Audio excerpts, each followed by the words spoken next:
Señor los bendiga, hermanos. Sean bienvenidos una vez más a su iglesia Camino Nuevo y Vivo, donde volver a empezar es posible. Bienvenidos una vez más al estudio que tenemos cada miércoles. Todos los que se están conectando, Dios los bendiga. Qué bueno que están aquí, qué bueno que han podido darse un tiempo para entrar al estudio del día de hoy. Sé que es día festivo y muchos tal vez estén pues disfrutando, ¿verdad? Las fiestas patrias, pero en este momento lo que vamos a hablar hasta cierto punto también tiene que ver mucho con la libertad, y esto se debe a la libertad que tenemos gracias a que Dios ha hecho un plan para salvarnos, para rescatarnos del pecado y tener una relación con nosotros nuevamente. Entonces el día de hoy vamos a ver un poquito más acerca de cómo se va desarrollando este plan y de lo que Dios tiene para nosotros. Recuerden, hermanos, si ustedes tienen alguna duda, alguna pregunta, con toda confianza pueden ponerla en los comentarios. Yo estaré tratando de responderlas, y si no se las puedo responder el día de hoy, las responderé el siguiente estudio. Con eso abriremos el siguiente estudio. También si hay algún problema en la traducción, alguna palabra que no nos hable completamente de lo que quiere darnos la idea, ¿verdad? Pues yo se los estaré comentando, estaré diciéndolo, y se los haré saber, ¿verdad? Para que ustedes tengan la noción de todo lo que vamos a estar hablando, qué es lo que quiere decir, y podamos tenerlo de la manera más clara posible. Algunas de las cuestiones que vamos a ver el día de hoy tal vez no van muy acorde a lo que nosotros vivimos hoy en día, pero vamos a ver que de todas maneras esto también nos concierne, ¿verdad? A nosotros en estos días, ¿verdad? Lo menciono no porque esto ya no esté vigente, sino porque hay algunas situaciones en donde Dios da algunos mandatos, como por ejemplo en cuestión a la esclavitud, y es algo que nosotros no tenemos por uso, ¿verdad? Nosotros no tenemos esclavos, nosotros no tenemos gente que nosotros hayamos comprado para nuestro servicio, pero vamos a ver por qué es importante también continuar hablando o tener bastante claro el asunto que Dios ha puesto ahí con estas personas. Antes de comenzar, pues vamos a iniciar con una oración, y estaremos entrando de lleno al capítulo número 20, que es el que vamos a ver en el día de hoy. 20, 21 y 22. Muy probablemente tome un pedacito solamente del capítulo 23 para terminar la idea, pero ya el resto del capítulo 23 vamos a verlo el siguiente estudio. Así que, hermanos, pues vamos a orar. Le invito a que usted tome su libreta, tome su pluma. Si usted hace apuntes, ahí los tenga para que vaya anotando y no se le vaya a pasar nada. Buenas tardes, hermana Marisela. Dios la bendiga, qué bueno que está aquí. Espero que esté muy bien usted y toda su familia. Vamos a orar, hermanos, y vamos a iniciar con este estudio. Señor, te damos gracias porque tú eres bueno con nosotros, porque tu misericordia es para siempre, Señor, y queremos venir, Señor, el día de hoy delante de ti.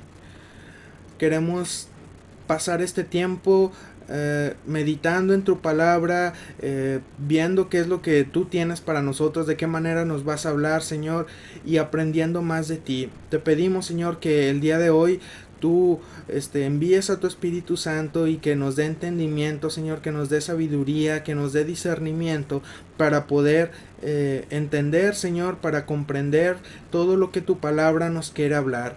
Habla nuestros corazones, habla nuestras mentes, Señor, y que lo que vayamos a ver el día de hoy sea para renovar, Señor, nuestra mente, para transformarnos y para llegar a ser cristianos, Padre, más profundos, con una relación más profunda contigo, Señor, y sobre todo ser hijos tuyos, hijos conforme a tu corazón. Gracias por todo lo que haces por nosotros, Señor. Quédate con cada una de las personas que está tomando este estudio, con las personas que lo verán más tarde, Señor, y también quédate con el resto de las familias de la congregación. Te lo pido en el nombre de Cristo Jesús. Amén. Disculpen un momentito. Bien, miércoles pasado nos quedamos en donde el pueblo de Israel está entrando está al pie del monte Sinaí.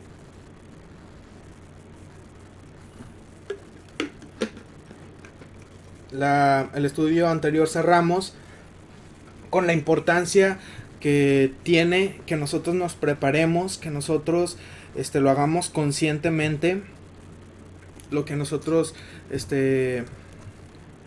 vayamos a hacer, todo lo que nosotros vayamos a incluso a vestir, la preparación espiritual, nuestra preparación también mental de cuando nosotros vamos a tener un encuentro con Dios, ¿verdad? Y les mencionaba el estudio pasado que muchas veces nosotros a la hora de ir a la iglesia no nos preparamos como es debido. Nosotros solamente lo hacemos ya muchas veces por costumbre, muchas veces lo hacemos también porque ya es algo que ha pasado, ¿verdad? En nuestra familia de generación en generación y nosotros ya lo vemos muy común. Algunas veces hasta para nosotros ha perdido la importancia o la relevancia y vamos más por costumbre o porque ya es una rutina el ir a la iglesia, ¿verdad? Pero caemos en situaciones en donde uno piensa y dice, bueno, es que el culto de ahora estuvo muy aburrido, es que la predicación no le echó ganas el predicador, o predica muy largo, o predica muy tedioso, o ahora las alabanzas estuvieron bien feas, el grupo tocó muy mal, lo que vimos en la escuela dominical yo ya me lo sé, o a veces nos fijamos en cosas que no tenemos que estar viendo, ¿verdad? Como por ejemplo, hoy se sentía mucho calor en el templo, ni estaba cómodo, el hermano tal no me saludó, cómo iba vestido tal hermano que no era apropiado,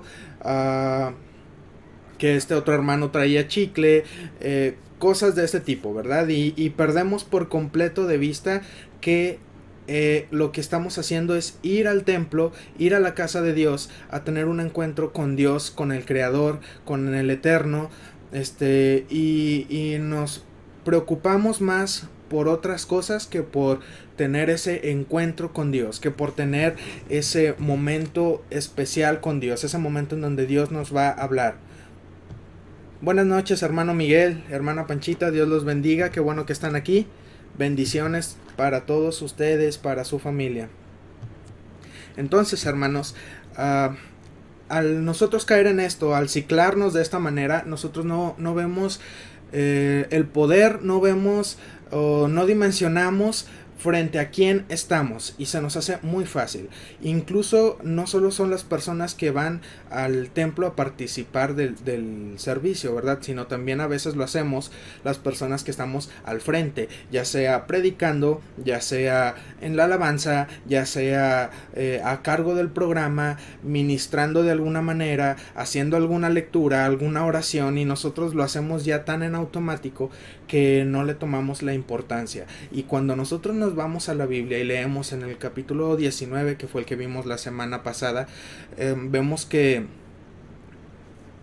Dios le manda a Israel, Dios le manda al pueblo de Israel que durante 3 días se preparen, que durante 3 días se purifiquen, que durante 3 días los matrimonios pues no tengan relaciones sexuales, que durante 3 días ellos estén en constante oración, que ellos estén en constante comunión con Dios, porque en el tercer día Dios se va a manifestar y va a hablar con el pueblo directamente.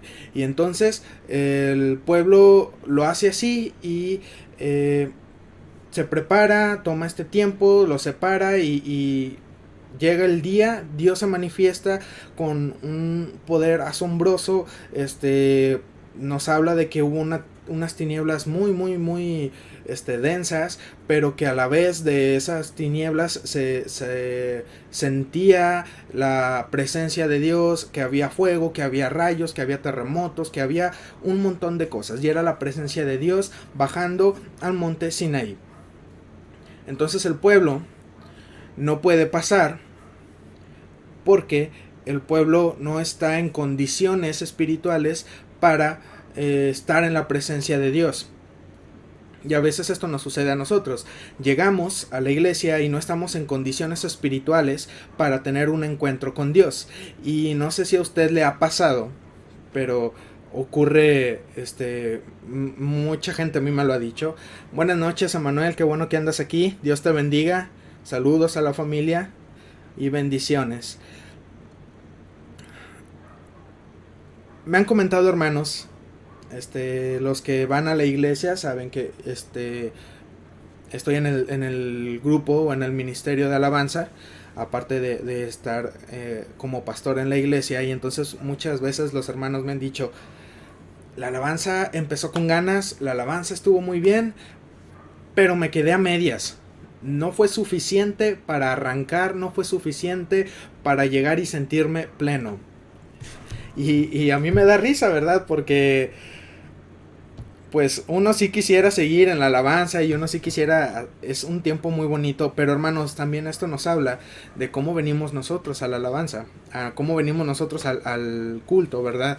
A veces nosotros esperamos que haya ciertas canciones y que estas canciones nos llenan y nos llevan directamente a la presencia de Dios, pero cuando vemos que no es el número de canciones o las canciones que queremos, nos quedamos como que a la mitad. Bueno, hermano, déjeme decirle entonces que usted viene preparado a medias. Usted no viene completamente en sintonía a lo que está ocurriendo. ¿Por qué? Porque si usted necesita de una canción para calentamiento, si usted necesita de un himno para calentamiento, para iniciar a sentir el Espíritu de Dios moverse y el sentir de Dios en el templo, hermano, eso es desde su casa, eso es desde el que inicia la semana. Usted está en constante lectura, usted está en constante comunión con Dios, usted está en constante sintonía con Dios, de manera que para cuando llega el domingo, en automático usted ya está conectado y entra directamente a la presencia de Dios sin esperar a que tal himno pase, a que tal canto toque el grupo, a que haya una oración de tal hermano. No, usted en automático va porque usted ya va en la conexión con Dios, usted se preparó durante toda la semana.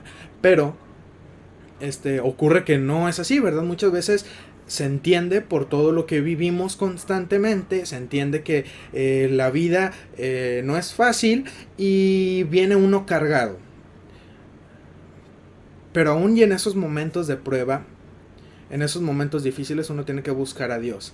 Y me ha pasado de las dos situaciones, tanto el no ir completamente en sintonía con Dios, como estar en sintonía inmediata. Y me ha tocado en momentos buenos como en momentos malos. Así que yo le puedo decir, hermano, de primera mano, que Dios habla todos los días y en cualquier momento y en cualquier situación.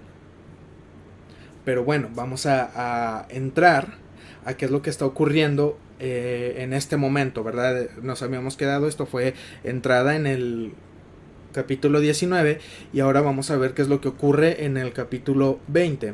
En este capítulo vamos a ver a Dios hablando directamente con el pueblo de Israel, no a través de Moisés. Recuerden que el pueblo le había dicho a Moisés, Moisés, es que nosotros queremos hablar con Dios directamente, yo creo que sí estamos listos, yo creo que sí estamos preparados, entonces nos interesa hablar con él directamente. Y Moisés, bueno, está bien, déjame, se lo platico a Dios, y Dios dice, órale, pues, nada más que nos suban al monte, y vamos a tener esta plática.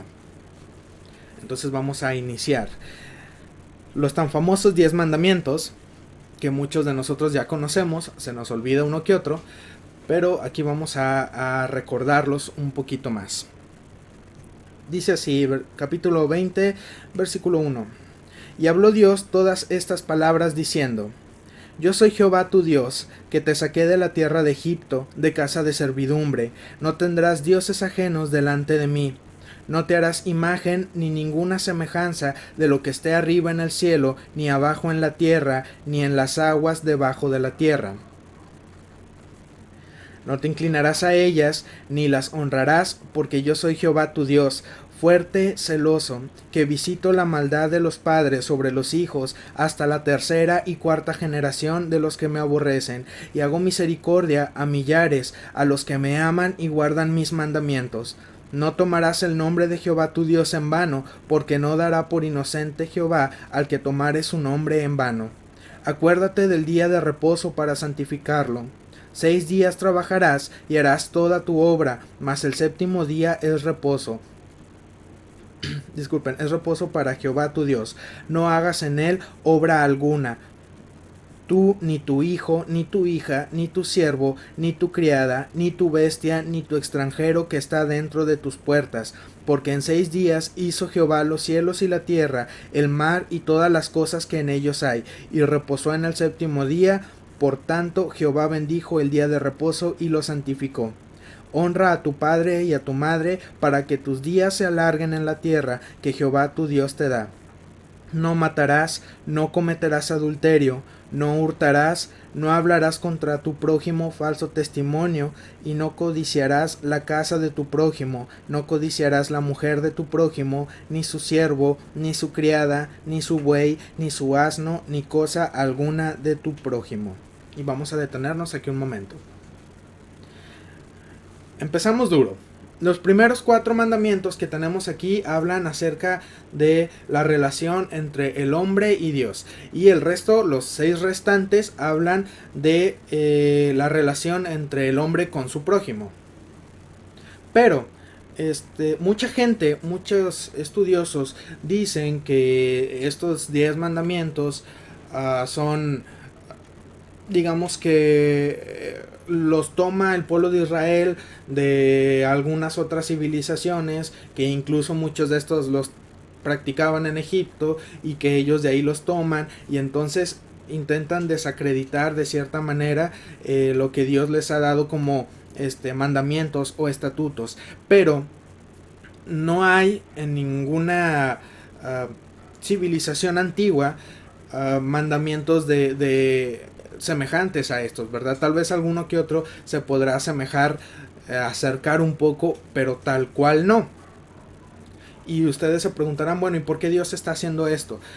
Ustedes recuerden que el pueblo de Israel va saliendo de Egipto. Es un pueblo que prácticamente ha sido esclavo. Todos los que están ahí han sido esclavos la gran parte de su vida, o si no es que toda su vida, y no conocen nada más. Y Dios va a preparar un pueblo nuevo, un pueblo diferente a todas las demás naciones, un pueblo que Dios dice que será su preciado tesoro, que serán un pueblo de hombres santos, que serán un pueblo que traerá bendición a otros pueblos, a otras naciones. Y Dios lo está preparando. Por lo tanto, las reglas que va a haber en este pueblo no pueden ser las mismas que hay en China, no pueden ser las mismas que hay en Grecia, no puede ser las mismas que están en Babilonia, no puede ser la misma que está en Egipto. Tiene que ser algo diferente, tiene que ser algo único, de manera que el pueblo sobresalga y sea fácil de identificar que este es el pueblo de Dios, que no es un pueblo cualquiera, que no es un pueblo con un Dios cualquiera, como todas las demás civilizaciones tenían sus dioses, sino que este es un pueblo especial, elegido por el creador del universo, por aquel que es 3 veces santo y por aquel que es el rey de reyes. Entonces empieza a hablar Dios, y lo primero que les dice es: yo soy Jehová tu Dios, que te saqué de la tierra de Egipto, de casa de servidumbre. ¿Y por qué es importante recalcar esto? Porque vamos a ver en los siguientes 3 capítulos que muchas cosas tienen que ver con el hecho de que Israel fue esclavo en tierra de Egipto, y a Dios le importa mucho eso y da leyes sobre eso.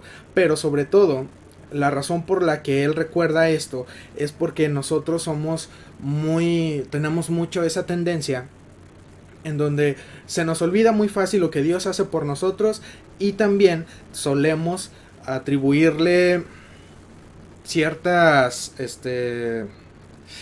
acontecimientos, ciertos poderes, ciertos beneficios o ciertas, lo que ustedes quieran llamarle,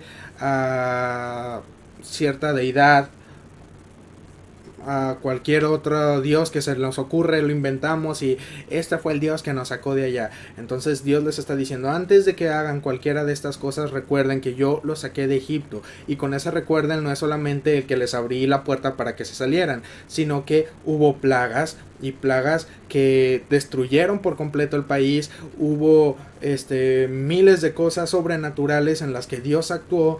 Hubo no solamente eso, sino que el mismo pueblo de Egipto les daban sus cosas al pueblo de Israel, ayudaban a que ellos se empacaran para que se salieran. Entonces en ningún país hacen este tipo de cosas naturalmente, ¿verdad? Esto es mano y obra de Dios. Comentario de Leslie.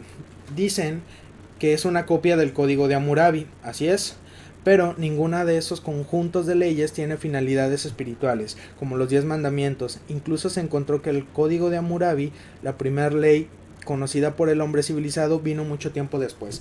Así es, de hecho el Código de Hammurabi lo encuentran, si mal no recuerdo, en Alejandría, pero es mucho tiempo más adelante. Hay algunas cosas que ahí vienen en el Código de Hammurabi que se pueden aplicar o pudieran ser, es que es de los 10 mandamientos, pero no trae el trasfondo que Dios está dando al pueblo de Israel. Vamos a ver ahorita, conforme vayamos desmenuzando los mandamientos, que no solamente es con un propósito de que todos vivan felices, contentos y en santa paz, sino que hay un trasfondo espiritual en estas cosas y que habla no solamente el hombre está compuesto tanto por espíritu, alma y cuerpo. Entonces estas leyes que Dios da son para estas tres partes del hombre. Son mandamientos que van a resonar en tu espíritu, que van a resonar en tu alma y que van a resonar en tu cuerpo. Y hay una razón para cada uno de ellos. Y vamos a verlo. Entonces, Dios abre con esto. Y lo primero que les dice, no tendrás dioses ajenos delante de mí. No te harás imagen, ni ninguna semejanza de lo que esté arriba en el cielo, ni abajo en la tierra, ni en las aguas debajo de la tierra. No te inclinarás a ellas, ni las honrarás, porque yo soy Jehová tu Dios, fuerte, celoso, que visita la maldad de los padres. Ok, bueno, ahorita vamos a ir. Primero esto.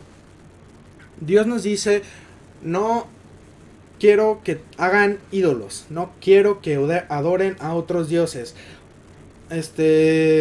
Muchos pueden pensar, es que Dios quiere el protagonismo total, es que Dios siempre quiere opacar a todos los demás dioses. No, es que simplemente los demás dioses no son dioses, no han hecho nada. Dios es el único y es el que está sobre todas las cosas. Entonces, cuando Él te dice, yo no quiero un Dios delante de mí, que te hagas un Dios, está diciendo, no quiero que te hagas algo que compita conmigo, no quiero que hagas algo que esté a la par de mí, sino que yo tengo que ser lo más importante en tu vida.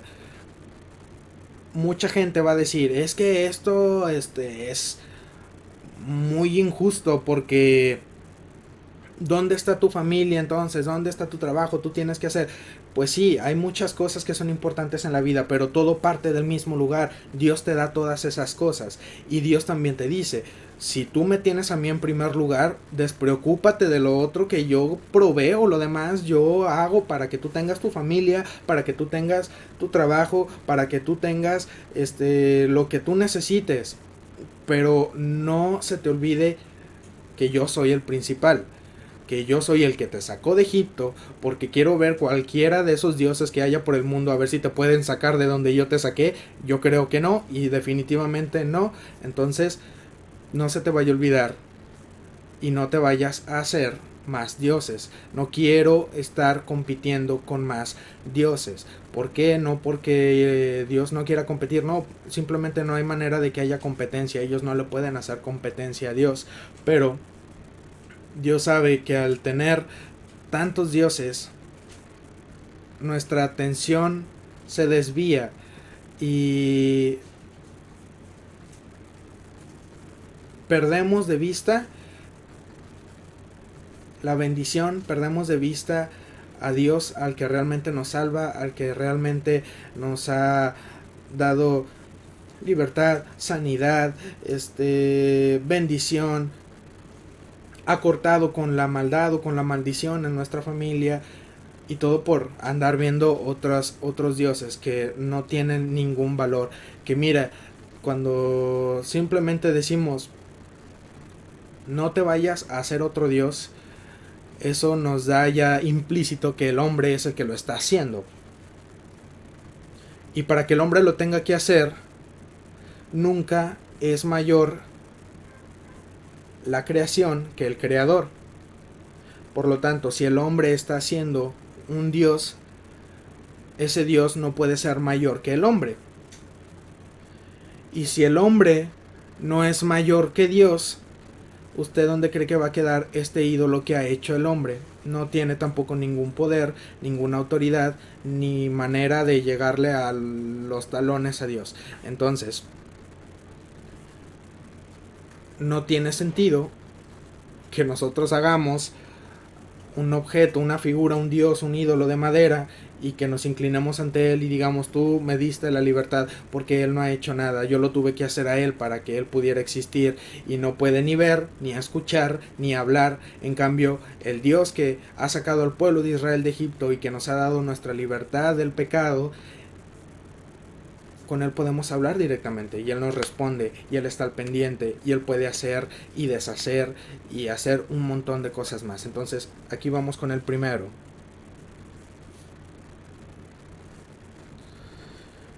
Versículo 5: no te inclinarás a ellas ni las honrarás, porque yo soy Jehová tu Dios, fuerte, celoso, que visito la maldad de los padres sobre los hijos hasta la tercera y cuarta generación de los que me aborrecen. Aquí dicen, según la Torah, que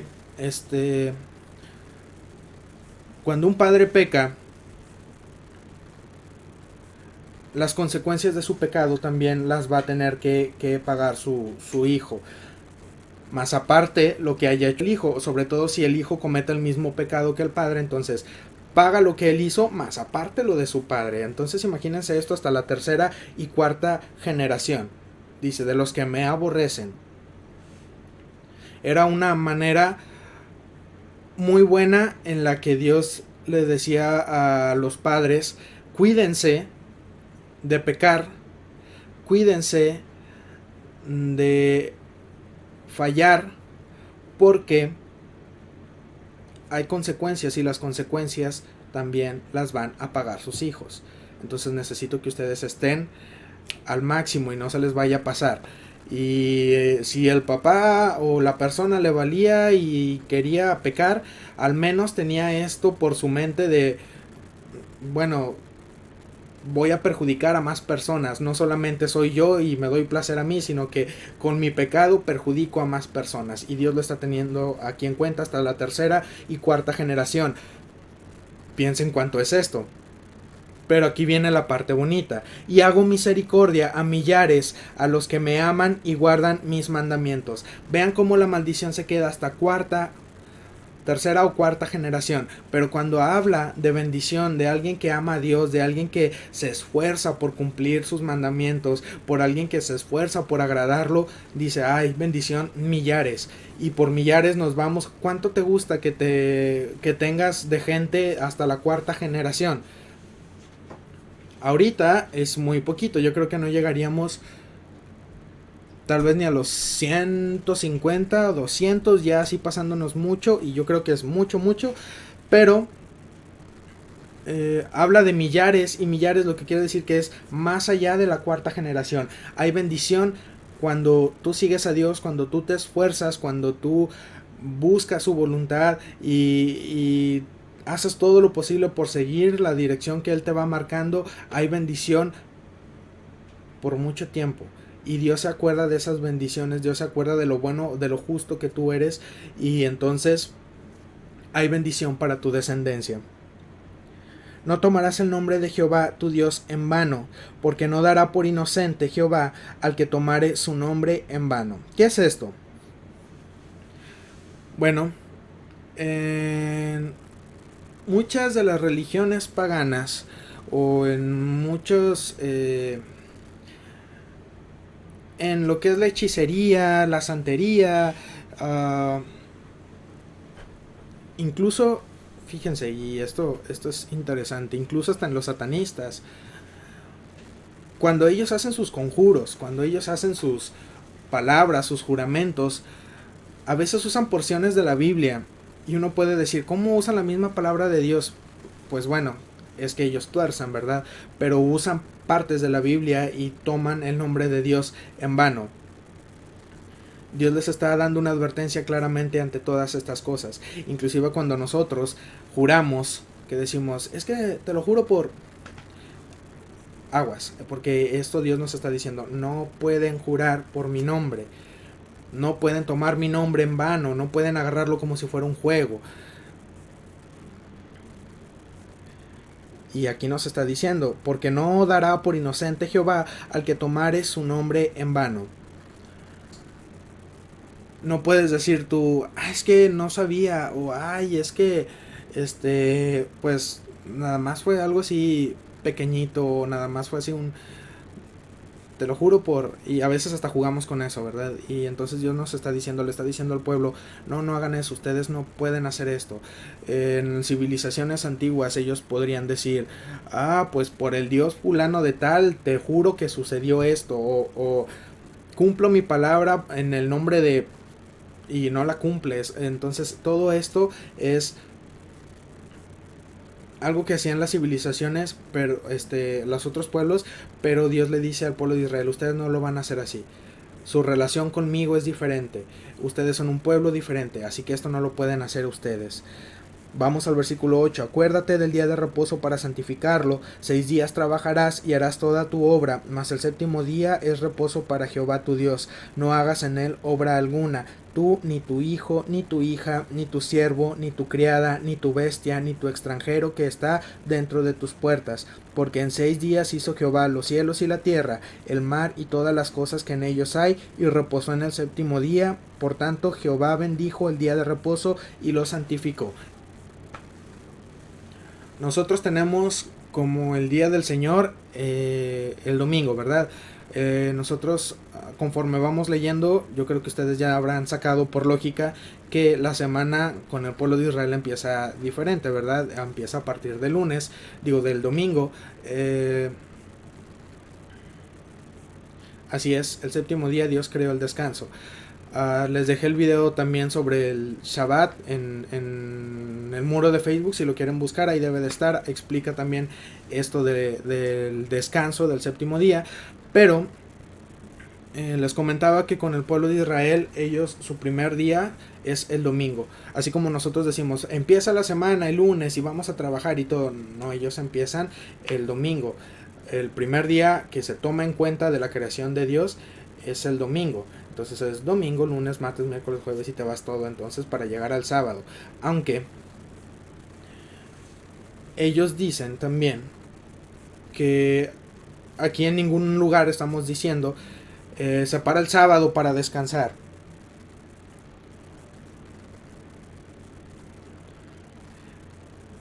Se me fue la idea, discúlpenme.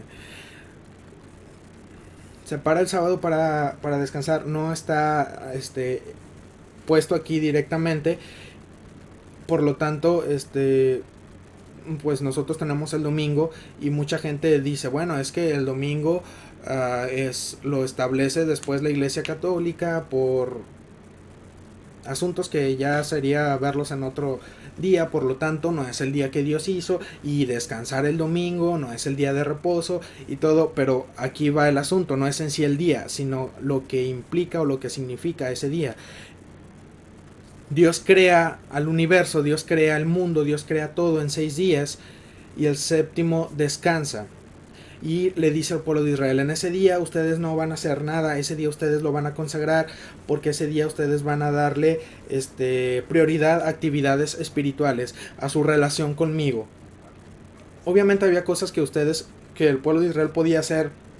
Ahorita nosotros lo vemos tal vez de una manera muy muy extremista, pero hay ciertas cosas que se valían hacerlas, ¿verdad?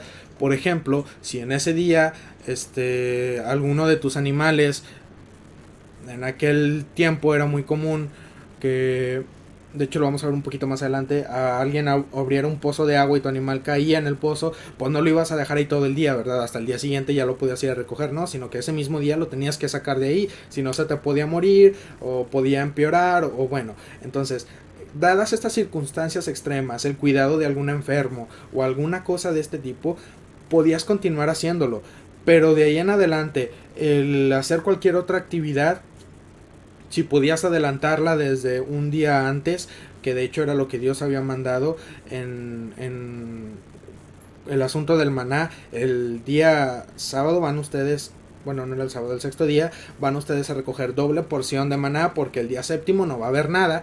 Entonces eso nos está indicando de que el día sexto ustedes van a terminar todas sus labores, incluso preparar todo lo que sea necesario para el día séptimo y así no lo estén haciendo. Entonces era un tiempo en donde ellos se paraban, se detenía todo lo que ellos tenían que hacer y en ese tiempo ellos buscaban a Dios. En ese tiempo ellos recordaban que Dios había creado el universo, que Dios también había descansado, no porque Dios se hubiera cansado de hacer las cosas, Dios no se cansa, pero hay un motivo por el cual Dios hace el descanso. Y si usted quiere saber el motivo y no ha visto el video del Shabbat, le invito a que vaya a ver el video del Shabbat cuando acabemos esta transmisión. Dice Leslie, y a la relación con la familia hay muchas bendiciones que orar y decir al esposo, a la esposa y a los hijos. Así es, esto es en el Shabbat o el séptimo día. Vamos a continuar porque no llevo ni un capítulo y ya llevo 40 minutos. Ok, vamos al versículo 12 y a partir de aquí empiezan los mandamientos con relación al prójimo, con relación a otro ser humano como tú.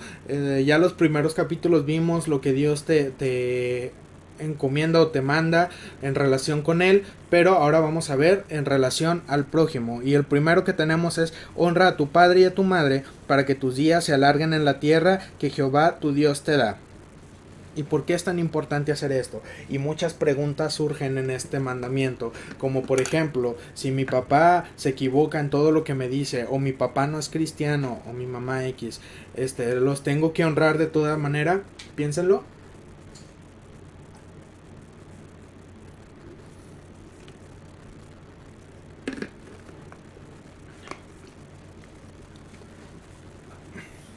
Pues bueno, sin duda alguna cuando Dios manda esto, está pensando también en nosotros. Pero en aquel tiempo, el pueblo de Israel, pues era un pueblo que conocía en su 100% a Dios, o tenía una idea de quién era Dios. Por lo tanto, los padres forman o toman un papel muy importante en la crianza de los hijos. Ahora nosotros todo le dejamos la educación, todo le dejamos la enseñanza a maestros en las escuelas, a gente en la iglesia y cualquier persona, y los papás no quieren hacerse mucho cargo de los hijos, ¿verdad? Pero en Israel o en el pueblo de Dios no es así, sino que los papás se hacen cargo de todo, todo, todo. Los papás les enseñan la Torah, lo que es la ley, les enseñan o les inculcan su relación con Dios. Aparte también les enseñan muchas cosas en cuanto a su relación con otras personas, a cómo dirigirse con otras personas, a lo que ellos deben de hacer en casa, a lo que ellos deben de hacer en la escuela, en su profesión. Y lo que hace realmente... Mire, se lo pongo de esta manera: usted en la Biblia no va a encontrar nunca a alguien encargado del grupo de jóvenes. Cuando se forme la iglesia, no se va a encontrar con alguien que esté encargado del grupo de jóvenes, o del grupo de las mujeres, o del grupo de las señoras, o del grupo de los niños. ¿Por qué? Pues bueno, porque todo esto, la educación que se les daba era desde la casa. A la sinagoga solamente ellos llegaban a tener su tiempo de devocional, su tiempo de oración, sus lecturas, sus oraciones, y todo lo demás, si bien había un rabino ahí que les hablaba y les enseñaba, pero mucho de eso lo enseñaban los papás en la casa. Las escuelas, muchas de las cosas que se enseñaban eran los papás lo que lo hacían, y después ya en la iglesia y en la escuela se complementaba con más cosas, pero la gran mayoría, la gran responsabilidad era de los papás. ¿Y por qué les estoy diciendo todo esto? Bueno, porque los papás forman o toman el papel o la representación de Dios en la familia. Y por eso dice, honra a tus padres, honra al padre y a tu madre, para que tus días se alarguen en la tierra que Jehová tu Dios te da. Si uno no puede sujetarse a sus padres, que son los que están aquí, ¿usted cree que se va a poder sujetar a Dios? Si a tus papás que los estás viendo no puedes sujetarte, pues a Dios que no lo ves, menos. Y esto hace ruido a nosotros ahora. Con respecto a la pregunta que les dije antes, pues claro que nosotros tenemos que obedecer a nuestros padres aún en esas condiciones. Obviamente no en cuestiones muy de vida o muerte, ¿verdad? Por ejemplo, si el papá te está diciendo mata a fulano, pues obviamente tú no lo vas a ir a matar. Pero si tu papá te está diciendo quédate en la casa y no vayas a la iglesia, ahí se pone interesante la cosa, ¿verdad? Son cuestiones que nosotros tenemos que analizar, que tenemos que profundizar y que nosotros iremos viendo con más calma conforme vamos avanzando. Se las respondo de esta manera. El papá siempre es la cabeza del hogar, por lo tanto hay que sujetarse a lo que el papá diga. Si no hay papá, pues bueno, se sujeta uno a la mamá. Uno tiene que sujetarse a lo que dice el padre y tiene que obedecerlo. ¿Por qué? Porque es testimonio también para el padre o la mamá que no sea creyente, que no sea cristiano. Obviamente tú tienes que estar orando, tú tienes que estar ayunando para que cambie su parecer, ¿verdad? Pero es importante sujetarse. Dice Leslie, el quinto mandamiento es el más difícil de los 10 y de las otras 613 leyes, pero es el que recibe la mayor bendición, precisamente porque es difícil. Los padres tenían que hacer un muy grande esfuerzo por educar a sus hijos y ser su mayor inspiración. Además, este mandamiento incluye a los padres del reino animal, tener consideraciones con las hembras del ganado preñadas o recién paridas, sacar primero a una mamá gallina para tomar sus huevos y no matar a un animalito frente a su madre, son otras leyes que reciben la misma bendición. Días largos sobre la tierra. De hecho, este asunto de los animalitos lo vamos a ver también un poquito más adelante. Un poquito. Bueno, vamos a avanzar. Yo casi creo que hoy nomás vemos 2 capítulos. Número 13, no matarás. Número 14, no cometerás adulterio, no hurtarás y no hablarás contra tu prójimo falso testimonio. Ok, vamos a ir primero, no matarás. Y en el no matarás hay muchos cosas que tomar en cuenta. Más adelante, hermanos, cuando ya el pueblo de Israel llegue a la tierra prometida y se establezca como un reino ahí, nos vamos a dar cuenta que Dios manda que haya ciudades de refugio. Y esto es muy interesante. Las ciudades de refugio consistían en lo siguiente. Si tú por alguna razón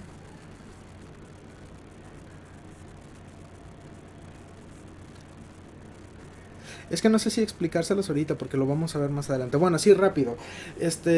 Si tú por alguna razón sin querer, fue un accidente, por lo que tú quieras, pero no fue intencionalmente, mataste a alguien, tú podías correr a una de estas ciudades. Y no era solamente una ciudad, eran varias, dependiendo de las tribus.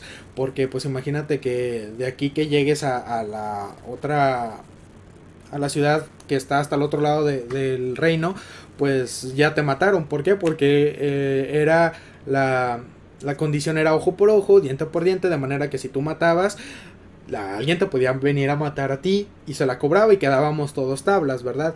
Pero esta persona podía correr a la ciudad de refugio y en esta ciudad no lo podían matar hasta que se comprobara, ¿verdad? En esta ciudad tú estabas como que refugiado, en lo que revisan si fue un accidente o no, y te quedabas ahí a vivir. Era una ciudad como cualquier otra, pero era establecida como una ciudad de refugio, no podían llegar a matarte ahí. Entonces, estando hasta que se comprobara qué es lo que había pasado contigo, ya tenías tú la posibilidad de regresar o no, en caso de que hubieras sido inocente, porque había gente que se iba a estas ciudades y prosperaba en estas ciudades, le iba muy bien, y entonces pues ya decía como que pues para qué me regreso si ya estoy bien aquí. Entonces ya se quedaban en esas ciudades. No matar, en su traducción original, dice Leslie, es no asesinarás, porque también hay cuestiones de defensa propia. Así es, matar incluye insultar, maldecir e incluso desear la muerte de alguien es matar. Jesús lo explica en el Sermón del Monte. Bueno, vamos a hacer lo siguiente. Voy a terminar esto rápido porque más adelante ya empieza a desmenuzar un poquito más este asunto, y ahorita también tengo que ligarlo a fuerza esto con el Sermón del Monte, porque Jesús, está la ley y los judíos la cumplen, sobre todo estas cuestiones que son muy fáciles de ver, que son muy públicas, ellos no batallan para cumplirlo, pero en cuestiones más privadas es donde está el asunto. Entonces Jesús, sabiendo esto, le da un giro y te manda la ley, a cumplir la ley, pero la manera en que la pone Jesús es de una forma en que tú te quedas, ay, siento que es más difícil, pero a la vez te explica el porqué de todas las cosas. No cometerás adulterio. Ya sabemos que el adulterio son las relaciones sexuales, cuando tú ya estás casado, pero con alguien que no es tu esposa, ¿verdad? No hurtarás, es el no robar. No hablarás contra tu prójimo falso testimonio. Esto es ahorita es muy común, ¿verdad? Que ocurre algo, un asesinato o algo por el estilo, entonces van a ser juzgados, y en el juzgado hay testigos y ellos hablan acerca de lo que vieron, pero muchas veces, con tal de culpar a alguien aunque sea inocente, estas personas hablan mentiras y le echan la culpa a él aunque él no haya sido. Bueno, esto es hablar contra tu prójimo falso testimonio. Y por último, no codiciarás la casa de tu prójimo, no codiciarás la mujer de tu prójimo, ni su siervo, ni su criada, ni su buey, ni su asno, ni cosa alguna de tu prójimo. Y aquí es algo muy interesante, porque vemos que en el asunto de relaciones con tu prójimo, estos mandamientos es lo que tú tienes que hacer y solamente se limita a lo que tú haces. No estamos hablando de intenciones. Pero cuando llegamos al último, que es no codiciar, ahí ya estamos hablando de intenciones. Entonces Dios es tan completo lo que Él está haciendo, tan integral la manera en que Él está poniendo los mandamientos, y toma en cuenta tantas cosas que uno no lo puede pasar por alto así tan fácil, y te das cuenta que en todo hay una razón. No me detengo a desmenuzar los otros porque más adelantito en estos mismos capítulos hay oportunidad de hacerlo y lo voy a hacer, así que vamos a avanzar un poquito más. El terror del pueblo, en el versículo 18 dice: y todo el pueblo observaba el estruendo y los relámpagos y el sonido de la bocina y el monte que humeaba. Y viéndolo el pueblo temblaron y se pusieron de lejos. Dice la Torá que era tanto el impacto de lo que estaba ocurriendo ahí, que la presencia de Dios era tan grande, tan poderosa, tan impactante, que las personas que estaban al pie del monte escuchando a Dios, dicen que su alma se salía de su cuerpo, pero que por pura misericordia de Dios volvía a su cuerpo, y era o sea, prácticamente ellos morían, pero los revivía Dios, así como de que no, espérate, todavía no acabo, sigue esto. Pero esto era a razón de que ellos no estaban preparados espiritualmente para este encuentro con Dios. Por eso les digo, hermanos, ir el domingo a la iglesia no es como ir el domingo a la Alameda. Tiene su razón, tiene que uno prepararse porque está al encuentro de Dios. Y Dios es 3 veces santo, y recuerde que usted y yo no podemos estar frente a la presencia de Dios sin que esto nos mate. Entonces esto es lo que está ocurriendo con el pueblo de Israel. Codiciar es el principio de muchos otros pecados, por eso Dios lo pone para cerrar los 10 mandamientos. Ok, ahorita vemos un poquito más acerca de el codiciar. Y dijeron a Moisés, habla tú con nosotros, y nosotros oiremos, pero no hable Dios con nosotros para que no muramos. Primero, el pueblo está muy digamos que muy salsas, queriéndole decir a Moisés, no, nosotros hablamos con Dios, sí, ándale, pues si tú puedes. Ellos pensaban que pues si Moisés podía, ellos también, ¿verdad? Nosotros hablamos con él, y sí se puede hacer ese diálogo, pero lo que ellos no tomaban en cuenta es todo lo que Moisés tenía que prepararse para hablar con Dios, todo lo que Moisés tenía que tener en cuenta para poder hablar con Dios. Hermanos, esos 40 años en el desierto no fueron vacaciones, ni se la pasó Moisés en las Bahamas. Moisés se preparó para tener un encuentro con Dios. Dios estuvo tratando con él, y es por eso que Moisés no le pasaba lo mismo que al pueblo, porque él tenía una preparación para encontrarse con Dios. Y el pueblo, recuerde usted que vienen de ser esclavos, que vienen de no tener una relación con Dios, lo habían escuchado por ahí, sí, sus padres lo habían dicho, pero no tenían una relación con Dios. Entonces, cuando está ocurriendo esto, el pueblo se da cuenta que hablar con Dios no es cualquier cosa. El pueblo se da cuenta de que estar en la presencia de Dios es mucho, mucho peso. Y entonces dicen, ¿sabes qué, Moisés? Pensándolo bien, aviéntate tú el paquete, porque nosotros no aguantamos estar en la presencia de Dios. Y Moisés responde al pueblo, no temáis, porque para probaros vino Dios, y para que su temor esté delante de vosotros, para que no pequéis. Entonces el pueblo estuvo a lo lejos, y Moisés se acercó a la oscuridad en la cual estaba Dios. Y Jehová dijo a Moisés, así dirás a los hijos de Israel, vosotros habéis visto que he hablado desde el cielo con vosotros, no hagáis conmigo dioses de plata, ni dioses de oro os haréis. Altar de tierra harás para mí, y sacrificarás sobre él tus holocaustos y tus ofrendas de paz, tus ovejas y tus vacas. En todo lugar donde yo hiciere que esté la memoria de mi nombre, vendré a ti y te bendeciré. Y si me hicieres altar de piedras, no las labres de cantería, porque si alzares herramientas sobre él, lo profanarás. No subirás por gradas a mi altar, para que tu desnudez no se descubra junto a él. ¿De qué estamos hablando aquí? Bueno, ya Dios está teniendo en mente, ya está por decirle a Moisés que se tiene que hacer un tabernáculo, un lugar de reunión en donde van a ofrecer los sacrificios, en donde se van a encontrar con Dios, y le está dando instrucciones de esto.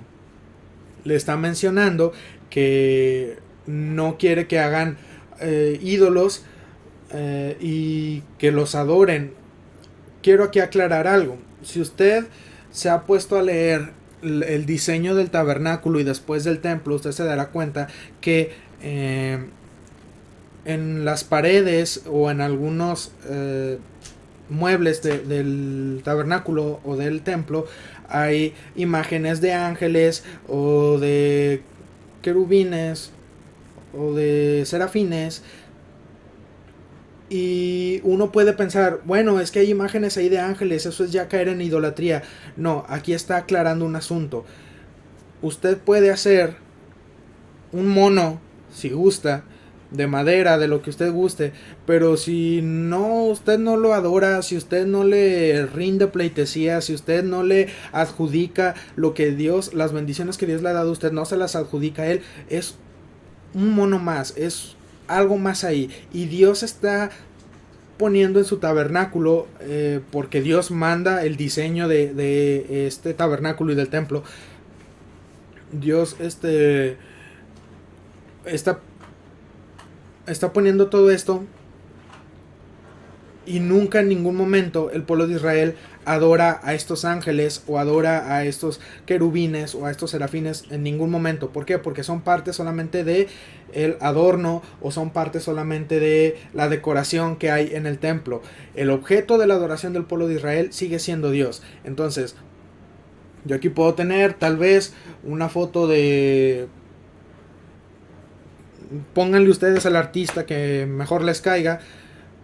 Pero si yo no lo adoro, pero si para mí es una foto, una sola decoración, o me agrada el tipo, la chica en cuestión, pero ahí lo tengo, no pasa nada, no vengo todos los días y le rezo y le persino y todo, entonces no pasa nada. Dios ahí está así como de que no ocurre nada, solamente no lo hagas un ídolo, no le adores, no le adjudiques mis milagros, mis bendiciones a eso, porque yo soy el que hizo ese milagro, porque yo soy el que te bendice, porque yo soy tu Dios. Y a esto se refiere con eso.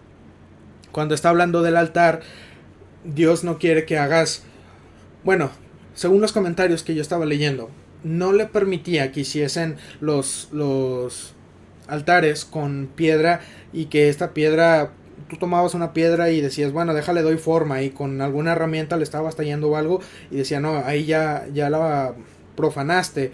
¿Por qué? Porque según decían, estas herramientas se usaban para crear armas de guerra, y era como que corromper con lo que estabas haciendo ahí en el templo. Entonces tal cual tenías la piedra, así tal cual la ponías y formabas tu altar, y era lo que el pueblo de Israel hacía. Ahora, conforme va avanzando el pueblo de Israel y se va formando un pueblo, una nación, nos vamos a dar cuenta que ya cuando está el tabernáculo, cuando es el altar, no tienen el templo, discúlpame, no tienen un altar de piedras, sino que es un altar hecho como Dios les dijo que lo hiciera. Ya tiene otro material, ya tiene un diseño, y entonces te puedes preguntar por qué Dios entonces aquí no les permite hacerlo y más adelante sí.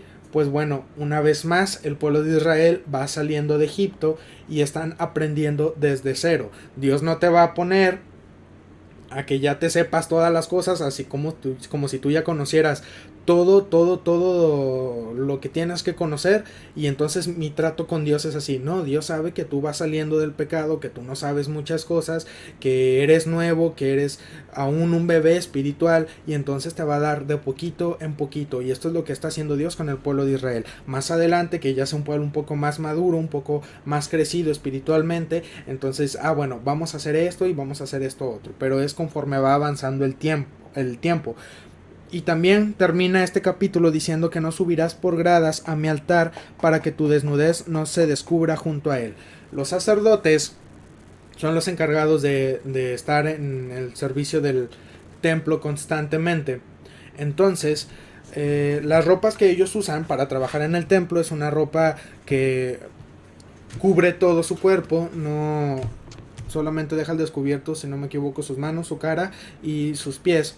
Pero es una túnica larga, no deja al descubierto sus piernas o algo para que no pueda distraer o algo. Pero sobre todo, para no contaminar el lugar sagrado, el lugar donde Dios está, donde está la presencia de Dios. Entonces aquí les está diciendo, no vayas a poner escalones. Dicen que cuando está el templo, el lugar donde están los sacerdotes no tiene escaleras, sino que son como pequeñas rampas, de manera que ellos no tengan que levantar tanto sus pies para que no se les vaya a subir la túnica, ¿verdad? Aún así las túnicas son demasiado largas, no creo yo que en 3 escalones se te suba hasta la cabeza, ¿verdad? Pero ellos cuidan mucho esto, que no se vaya a descubrir su desnudez. Ahora sí, vamos sobre leyes sobre los esclavos. Yo creo que nomás voy a alcanzar este capítulo. Dice así: estas son las leyes que les propondrás, discúlpenme. Si comprares siervo hebreo, 6 años servirá, mas el 7º saldrá libre, de balde. Si entró solo, solo saldrá. Si tenía mujer, saldrá él y su mujer con él. Si su amo le hubiera dado mujer y ella le diere hijos o hijas, la mujer y sus hijos serán de su amo y él saldrá solo. Y si el siervo dijere, yo amo a mi señor, a mi mujer y a mis hijos, no saldré libre, entonces su amo lo llevará ante los jueces y le hará estar junto a la puerta o al poste, y su amo le horadará la oreja con lesna y será su siervo para siempre. Ok, vamos a detenernos aquí un poquito. Ya estamos hablando sobre los esclavos. Esto es lo que les comentaba, que ahorita pues nosotros no tenemos esclavos. A veces somos esclavos de nuestras deudas, pero nosotros no tenemos esclavos. Pero en aquellos tiempos era muy común que hubiera esclavos. Y en el caso de Israel, no crean que era la intención que hubiera esclavos, pero había veces que la situación lo ameritaba. ¿Y cómo es esto? Pues bueno, muchas veces la pobreza en la que vivían hacía que ellos dijeran, bueno, pues me vendo como esclavo para poder subsistir. Ahora, no crean que cualquier persona podía tener esclavos. Aquí nos está hablando de que había un grupo de jueces, y este grupo de jueces daban los esclavos solo a familias honorables o solo a familias que iban a tratarlos bien. Entonces, estas familias se encargaban de cuidar de este esclavo. Obviamente el esclavo trabajaba para ellos, hacía lo que se necesitara que hiciera, o dependiendo de dónde lo iban a acomodar, y él trabajaba y tenía que trabajar con ellos durante 6 años. Y el séptimo año, pasara lo que pasara, este esclavo tenía la oportunidad de irse, de ser libre. Ya saldó su deuda. No importa si no es como aquí, ¿verdad? Que te faltan 5 pesos y no te puedes ir hasta que cumplas con tus 5 pesos que te faltan. No, allá llega el séptimo año, tu deuda se cancela y tú eres libre. Pero si durante ese tiempo, primero, si este esclavo llegaba con esposa, o sea, si esclavo con esposa, pues bueno, los dos se podían ir. Pero si durante el tiempo en que esta persona era esclavo, de entre otros esclavos que tenía el patrón, le gustaba alguna chica y se casaban y tenían hijos o hijas, al llegar el séptimo año, él se podía ir, pero los hijos y las hijas y la mujer seguían siendo del patrón.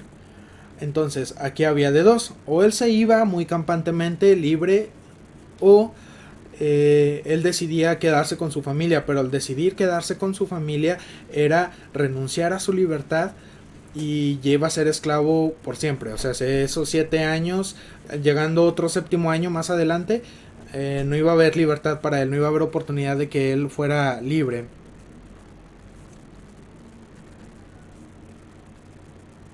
Disculpen. No iba a haber oportunidad de que él fuera libre, y tenían que ponerle perforar su oreja, y le ponían aquí me imagino yo que alguna especie de arete, para que supieran que él era ya esclavo fijo. ¿Por qué lo ponían ahí? Hay un significado de por qué lo ponían en la oreja.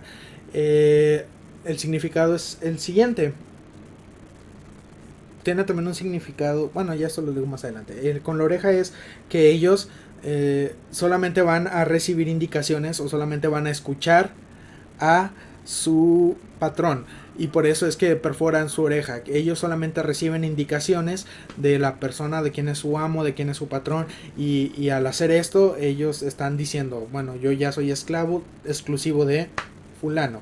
Y esto es lo que pasaba. No era una vida en libertad o ideal como fuera si estuvieras en libertad, pero el asunto aquí no era que te maltrataran siendo esclavo, sino que al momento de que fueras esclavo también ibas a tener pues una vida agradable hasta cierto punto, porque las personas que en su inicio tenían esta facilidad de obtener esclavos eran personas buenas. Conforme va avanzando el pueblo de Israel, desgraciadamente esto se corrompe, y hay mucho abuso de los esclavos también. Vamos a continuar. Versículo 7. Y cuando alguno vendiere a su hija por sierva, no saldrá ella como suelen salir los siervos, sino agradare a su señor, por lo cual no la tomó por esposa. Se le permitirá que se rescate, y no la podrá vender al pueblo extraño cuando la desechare. Mas si la hubiere desposado con su hijo, hará con ella según la costumbre de las hijas. Si tomare para él otra mujer, no disminuirá su alimento, ni su vestido, ni el deber conyugal. Y si ninguna de estas 3 cosas hiciere, ella saldrá de gracia sin dinero. ¿Qué es esto? Les comento que el asunto de la pobreza es algo que Dios considera también aquí. No es la idea que haya esclavos, una vez más, pero es algo que el pueblo de Israel iba a toparse tarde o temprano, y era una manera de de proveer, ¿verdad? Hasta cierto punto. Y Dios tenía también sus leyes para estas personas. Entonces, cuando un padre se veía en esta penosa necesidad de vender a su hija como esclava, ocurrían varias cosas. Primero, ella no era así como que nomás la vendí y ya. Tenía que venderla para que el amo se casara con ella, o en su defecto el hijo del amo se casara con ella. Si esto no era así, que el amo no se quisiera casar o no se casaba un hijo, en este caso supongamos que el amo no tenía hijos y él no se casaba con la esclava, entonces había posibilidad de rescate. Esto quiere decir que en el séptimo año, de nuevo, había posibilidad de que ella saliera libre y regresara con su familia. Mientras ella era esclava pues bueno, una esclava en su amo, él no la podía vender a otro pueblo o otra persona. Ya tenía que quedarse con él. Esto cuando él hubiera terminado este tiempo. ¿Por qué? Porque cuando terminaba el tiempo había también la posibilidad de que, pues, si quieres continuar de esclavo, pero yo ahorita no te ocupo, déjate vendo con alguien más. Esto es lo que se podía hacer, pero con el caso de una mujer no. Pero decía también el lado en qué hubiera pasado si sí se hubieran casado. Se hubiera casado ya sea con el amo o con el hijo del amo, entonces él tenía que ser como si fuera una hija normal, ¿verdad? Esto quiere decir que era tratada ya no como esclava, sino como si fuera una de las hijas, como si fuera parte de la familia, ya no era como esclava. Aparte de esto, pues tenía que cumplir con sus deberes. El varón tenía que cumplir con sus deberes con ella, que era el alimento, el vestido y el deber conyugal, ¿verdad? Pero si el amo o el hijo, el que se hubiera casado con ella, tomaba parte otra mujer, no era así como de que, bueno, ella por ser esclava, le reducimos el alimento, le reducimos el vestido. No, ella, acuérdate que ya tiene el trato de hija. Entonces, si tú tomaste a otra mujer, pues a ver cómo le haces, pero tienes que llenarle a las dos, ¿verdad? Igual de comida, igual de vestido y con el deber conyugal para las dos. Y en caso de que nada de esto hubiera sucedido, la chica es libre de irse, es libre ya de su deber como esclava, pero pues no hay dinero de por medio. Y muchas veces la gente lo hacía, los padres vendían a sus hijas también con la esperanza de que, pues bueno, yo no tengo mucho que ofrecerle a mi hija, yo no puedo darle una vida decente a mi hija, pero si la pongo como esclava de este hombre que es un buen hombre, que le puede dar una buena educación, que le puede dar facilidades y beneficios, pues bueno, ahí va. Y esto es lo que hacen muchas veces. Ahora, leyes sobre actos de violencia. Y aquí es donde vamos a hablar un poquito acerca de el mandamiento de matar. El que hiere a alguno haciéndole así morir, él morirá. O sea, esa era la ley. Si tú matabas a alguien, tú ibas a morir también. Mas el que no pretendía herirlo, sino que Dios lo puso en sus manos, entonces yo te señalaré el lugar al cual ha de huir. ¿Qué quiere decir esto? Bueno, los accidentes ocurren, pero aún los accidentes no están fuera de las manos de Dios, ¿verdad? Dios tiene hasta el control de los accidentes. Entonces, si por algún accidente alguien moría, por ejemplo, que yo estuviera en algún trabajo, en alguna construcción, y un compañero mío se cayera porque tuve un descuido, pero en verdad fue un descuido, yo no vi, sino que se cayó y se descalabró, se pegó en la cabeza y murió. Bueno, es donde yo voy a correr a estas ciudades de refugio, que es donde Dios dice el lugar al que has de huir, yo te lo voy a señalar.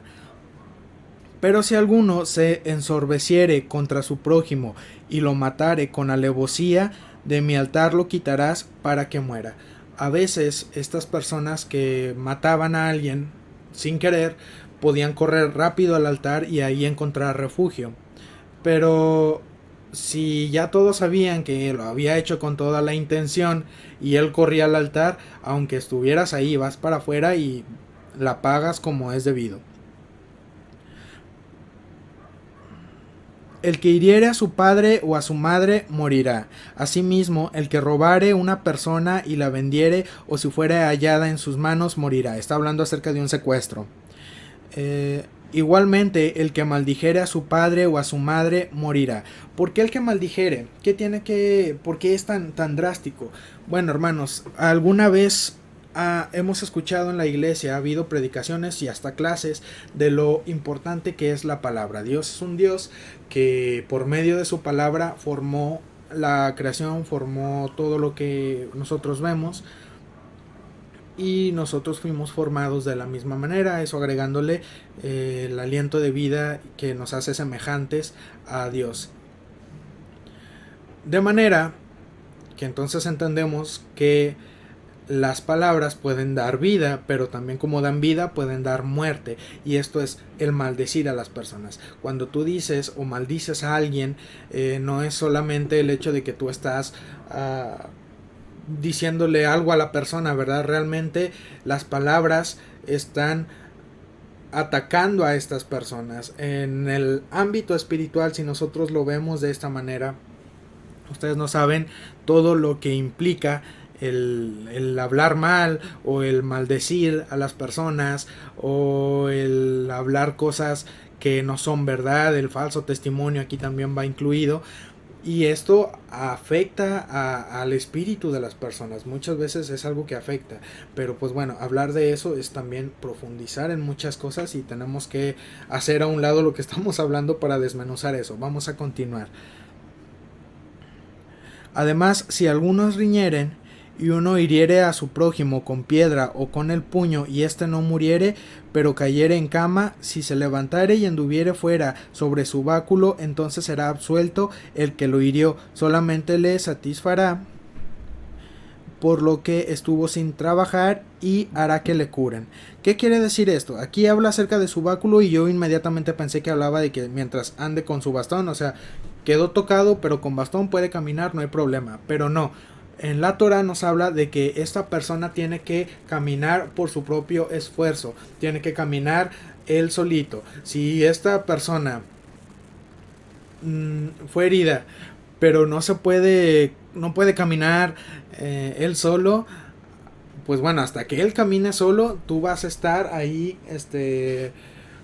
poniendo dinero o tratando de arreglar la situación hasta que él se sane por completo y tú vas a estar ahí, dice, satisfará, estarás al pendiente de satisfacer las necesidades de la persona que ha sido herida. Y si alguno hiriere a su siervo o a su sierva con palo y muriere bajo su mano, será castigado. Otra vez estamos viendo cómo Dios tiene cuidado también de las personas esclavas, ¿verdad? En aquel tiempo el esclavo no valía. Si en otras culturas si tú matabas a uno, pues era de tu propiedad, no pasaba nada, pero Dios dice no, hay también valor en estas personas. Entonces si tú lo matas, vas a ser castigado, no te vas a ir así nada más. En el versículo 21 dice, mas si sobrevive por un día o dos, no será castigado, porque es de su propiedad. ¿Por qué un día o dos? Bueno, porque muy probablemente también hay que considerar que a lo mejor fue herido sin querer, en un accidente. Entonces, en 2 días, si no se muere, bueno, pues ok, vamos a arreglarlo. Están los jueces y los jueces van a estar ahí al pendiente de esta situación. Pero si después de estos 2 días se muere, tal vez la causa de muerte no fue el golpe, fue otra cosa. Entonces dejan pasar este lapso de tiempo y los jueces lo usan para juzgar correctamente. 22. Si algunos riñeren e hirieren a mujer embarazada y ésta abortare, pero sin haber muerte, serán penados conforme a lo que les impusiere el marido de la mujer y lo juzgaren los jueces. ¿Qué quiere decir esto? Bueno, hay veces que ustedes, es muy común, yo creo que alguna historia han de haber escuchado durante sus vidas en donde estaban peleando dos sujetos y la esposa de uno embarazada quiso meterse a detener las cosas, a poner paz, pero hubo ahí un forcejeo, hubo un accidente y ella salió lastimada. No era el objeto de la pelea, pero salió lastimada y perdió el bebé. Bueno, Dios está tomando en cuenta esta situación y dice, si ocurre esto, que nada más muere el bebé, entonces la persona que la lastimó va a tener que pagar a lo que el esposo indique y también los jueces, ¿verdad? O sea, entre el esposo y los jueces van a decir, bueno, esto es lo que vale o es lo que tienes que pagar por lo que hiciste. Pero si hay muerte, o sea, si que la mujer se muere, entonces pagarás vida por vida. Aquí ya nos está hablando de que el que la hirió o el que la mató, pues él también tiene que morir. Y estamos con el ojo por ojo, versículo 24. Ojo por ojo, diente por diente, mano por mano, pie por pie, quemadura por quemadura, herida por herida, golpe por golpe.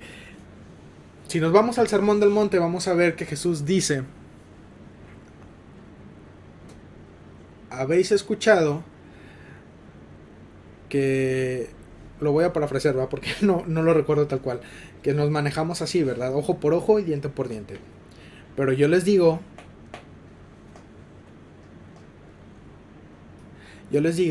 que tú no te vas a dirigir de esta manera, ¿verdad? De manera que si alguien te da un golpe, tú vas a poner la otra mejilla. ¿Y esto qué quiere decir? Que entonces si alguien me está pegando, yo voy a dejar que me sigan pegando. No tal cual. Sino que tú no vas a responder de la misma manera que él está respondiendo. Que en ti haya paz, que en ti haya otra manera de proceder, no de la misma forma. Entonces, vemos como Jesús usando la misma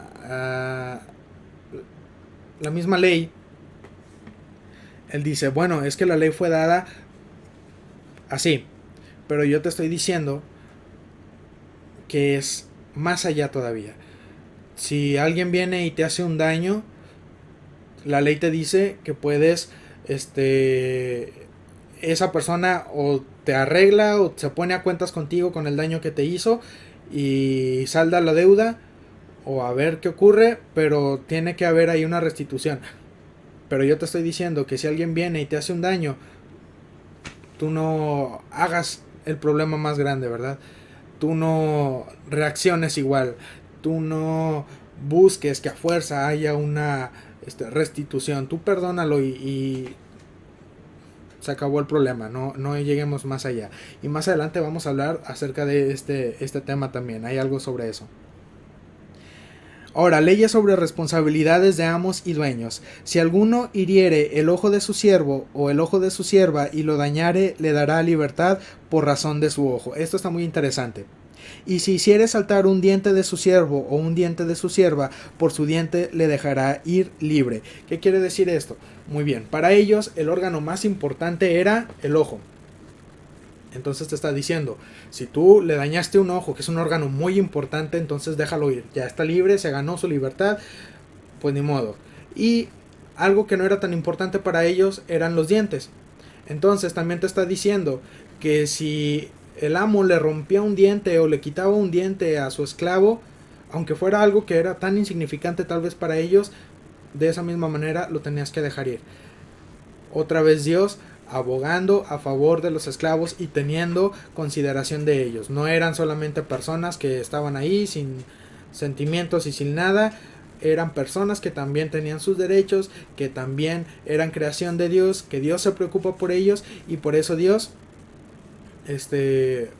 dice, si algo tan importante como su ojo le da su salida, pues algo tan insignificante como su diente también le da la salida. No pasa, no vas a aprovecharte de él. Versículo 28. Si un buey acorneare a hombre o a mujer y a causa de ello muriere, el buey será apedreado y no será comida su carne, mas el dueño del buey será absuelto. Aquí hay algo muy importante. Dios también tiene consideración de los animales. No crean que era como que lo cornó y ahora sí apedrean al toro. No. Para hacer esto, obviamente siempre están los jueces y los jueces son los que investigan todo esto. Tenían que degollar al animal, de manera que para cuando ya lo apedreaban ya estaba muerto el animal, o sea, ya tan tan. Entonces tenían que degollarlo primero y luego ya lo lapidaban. Vamos a continuar. Pero si el buey fuere acorneador desde tiempo atrás, y a su dueño se le hubiere notificado y no lo hubiere guardado, y matare a hombre o a mujer, el buey será apedreado y también morirá su dueño. Ok, es muy drástico, sí, pero hay una salida. Dios se sigue preocupando por las personas. Pero si le fuere impuesto precio de rescate, entonces dará por el rescate de su persona cuanto le fuere impuesto. ¿Esto qué quiere decir? Que si, por ejemplo, en una familia, es que en aquellos tiempos, tengo que decirlo, en las zonas públicas estos animales andaban caminando por ahí, pues eran tu herramienta de trabajo, entonces andaban libres por ahí y de vez en cuando pues podrían causar algún problema.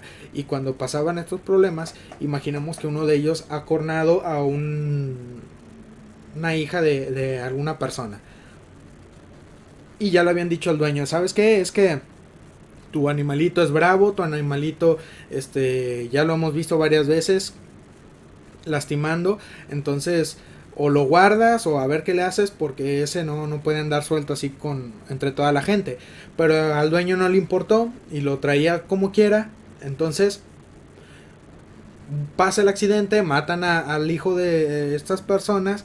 Hay una manera, la regla es que muera el animal, que muera el dueño porque ya le habían avisado y tan tan, se saldó la deuda.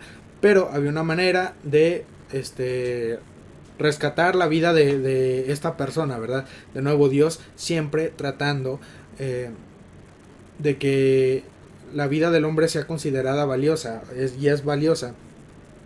Entonces, ¿qué pasaba? Si estas personas decían, bueno, tu animalito mató a mi hijo, mi familiar, págame tanto, eso va a ser el rescate y tú sales, o sea, tú no hay necesidad de que te matemos. Ah, bueno, entonces esta persona pagaba y ya, no se moría. ¿Cuáles eran las cantidades? No lo sé, todo esto lo tenía que ver un juez. No era así como que ocurrió el accidente, págamelo ya, no me lo pagaste y aquí te matamos. No, o sea, tenían que ir ante los jueces a hacer todo esto. Todo esto que está ocurriendo es con la intención. Dios sabe que el hombre va a pecar en algún momento. Y no es la intención, o más bien, la intención es que al momento de que esta persona peque, haya manera de arreglar la situación y él pueda acercarse nuevamente y él pueda tener otra vez esa comunión con Dios, no que se quede excluido. Por eso también más adelante, cuando veamos acerca de los hurtos, vamos a ver que el ladrón, para saldar la deuda, se tiene que hacer esclavo. Entonces hay manera de restituir y también de reivindicar a la persona que hizo el mal. Avanzamos. 31. Bueno, desde el 30. Si lo fuera impuesto precio de rescate, entonces dará por el rescate de su persona cuanto le fuere impuesto. Haya acorneado a hijo o haya acorneado a hija, conforme a este juicio se hará con él.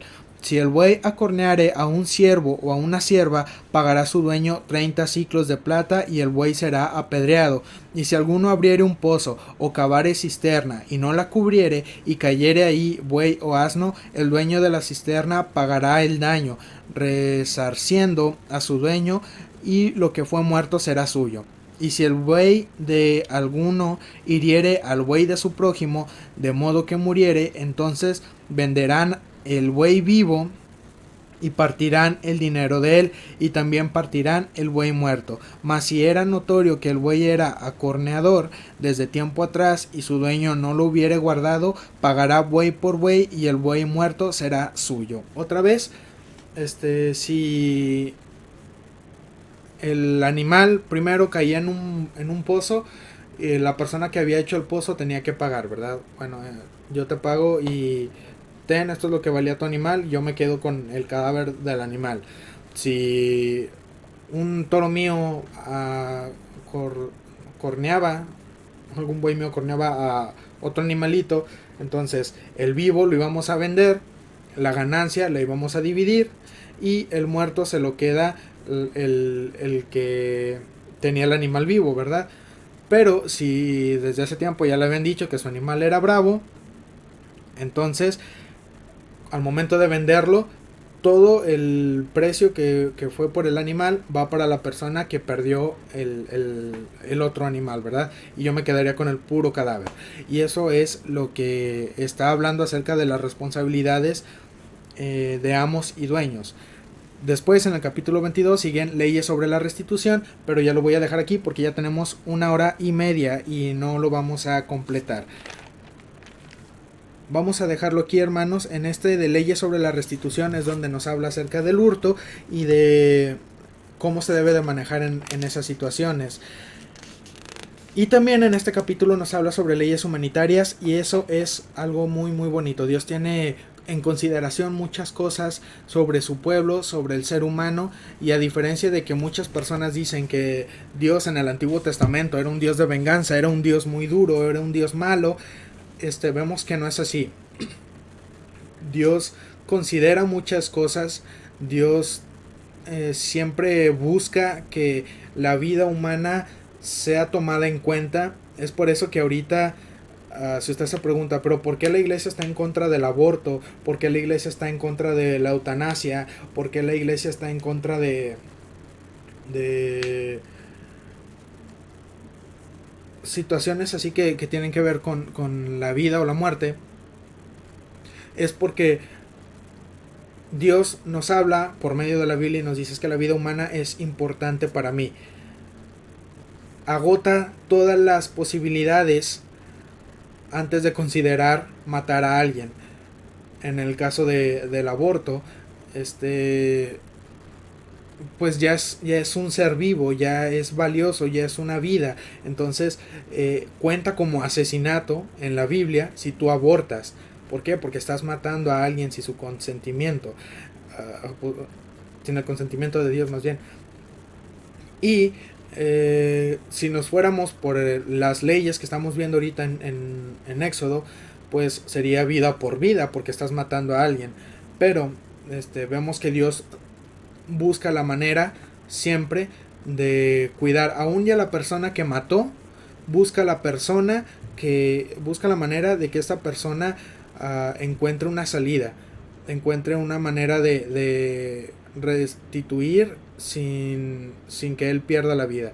Hay otras ocasiones, y obviamente hubo muchas ocasiones en la Biblia en donde pues se la cobraron así tal cual, pero eran ocasiones en las que ya se habían agotado todas las posibilidades, y no les voy a mentir, habría algunas otras circunstancias en donde ni siquiera buscaron agotar las posibilidades. Eso ya fue con maldad completamente, y entonces eso Dios también lo ve y lo toma en cuenta, y más adelante Dios permita la consecuencia de lo que has hecho. Pero bueno, vamos a dejarlo hasta aquí el día de hoy. Dios los bendiga, hermanos, cuídense mucho, nos vemos el día de mañana en el culto de oración.